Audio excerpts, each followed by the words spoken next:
Ngayong araw mga ka-dreamers, tutuparin ko na ang isa sa mga pangarap namin ni na Mama. Kaya naman sa lahat ng mga videos na ginawa namin ni Mama, ito ang isa sa mga hindi ko malilimutan. Sapagkat panibagong buwan, panibagong pangarap ang matutupad. Kaya naman thank you Lord sa lahat ng mga biyaya na patuloy mong ibinibigay sa aking pamilya. Syempre sa mga tunay ko na ka-dreamers diyan, salamat po sa inyong tunay na suporta. Kayo ang mga salik na nakatulong sa amin ni Mama para makabili na nga ng lupa. Wow!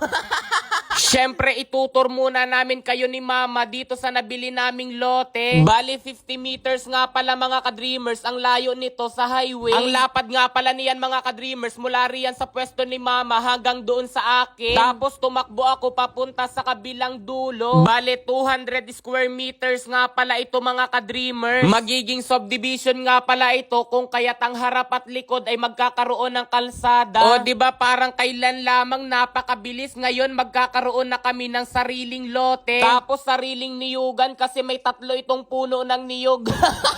Kasama mga ka-dreamers, yung 3 puno ng niyog na napakaraming bunga. Tunay talaga na lahat ay posible sa taong may pangarap. Dahil dati-rati nakikitira lang talaga kami. Nakararanas ng pinapaalis sa lupa dahil hindi naman iyon sa amin. Pero ngayon magkakaroon na kami ng sariling amin. Huwag kang maging OARJ, lote pa lamang yan, wala pang bahay.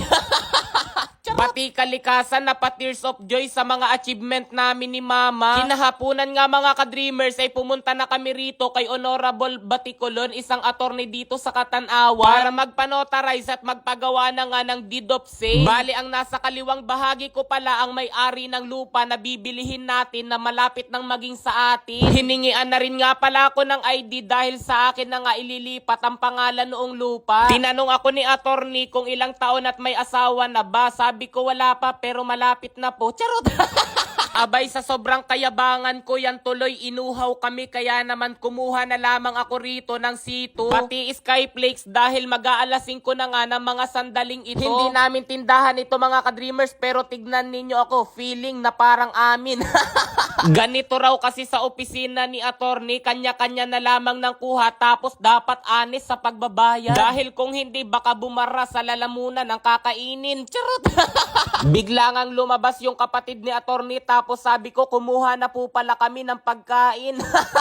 Bali sa mga sandaling ito pala mga ka-dreamers ay ginagawa na ni attorney ang papel. Akala nga namin ni Mama medyo mabilis lamang pero matagal pala ang proseso. Wala pa kasi kaming karanasan sa mga ganitong bagay. Bali noong Monday pa nga pala talaga mga ka-dreamers dapat ako magbabayad. Pero sabi ko doon sa may-ari, busy ako, nasa school ako noon at ako ay may internship. Kaya naman inirisked namin at ngayon na ngayon mga ka-dreamers. Pagkatapos nga namin magmerienda, ayan na ang reaksyon ni Mama, napapasiar na raw siya. Abay, mabuti na lamang lumabas na si attorney at tapos na raw iyong papel. Mahusay na binabasa ni attorney ang nilalaman ng papel para mas maunawaan na nagbebenta at bumibili. Pagkatapos naman ay binubudol ko na si Mama rito para makabayad nga roon sa aming merienda kanina. Sabi ko kasi kay Mama, wala na akong pera kaya naman pahingi muna ako ng 200 para nga bayaran na yung merienda. Alam nyo ba ang sabi ni Mama, bibigyan mo ako ng pera tapos uutay-utayin mo rin lamang bawiin. Siyempre bibigyan pa rin ako riyan ni Mama kahit labag sa kanyang kalooban. Charot! Siya nga pala mga ka-dreamers, yung lupa nga pala mother title pa lamang, wala pa yung pinakang titulo nung lote na nabili namin. Bali kapag nga hinati-hati na saka magpapagawa ng sariling titulo. Sa mga sandaling iyan nga pumeperma na ang dating may-ari at ako na ngayon ang bagong may-ari. Wow!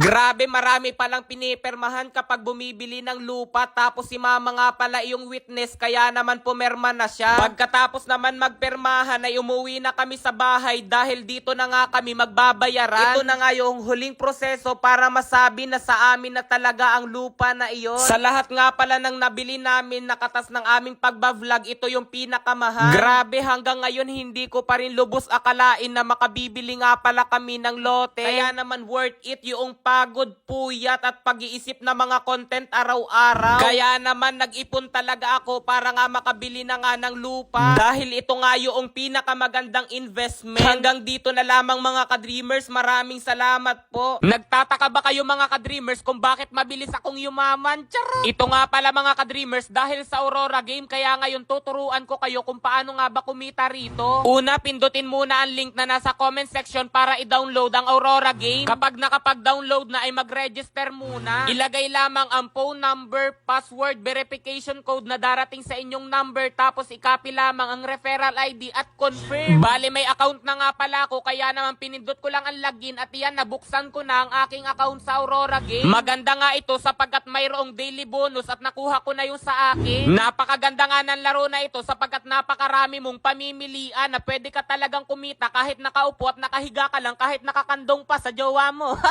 Sa cash in naman ay pindutin lamang ang cash in tapos yes. I-copy lamang ang number tapos submit. Darating na sa inyo ang 100 sa wallet nyo. Bale, ang laro nga na sinubukan ko ay color game. May bilog sa baba na may number. Pipili lamang kayo kung magkano ang itataya nyo. Tapos pumili ng kulay kung saan nyo itataya. Unang subo ko pa nga lamang ay nanalo na agad. Bale, ang kasunod naman ay tumaya ko ng 5 piso sa kulay puti. At grabe, nanalo na naman ako. Batay nga sa aking obserbasyon, madalas lumabas ang blue, white, pink. Sa pag-cash out naman ay pindutin lamang ang withdraw. Bale, kailangan mayroong kayong 410 dahil kailangan may matirang 110 pesos sa wallet ninyo. Yun lang mga ka-dreamers.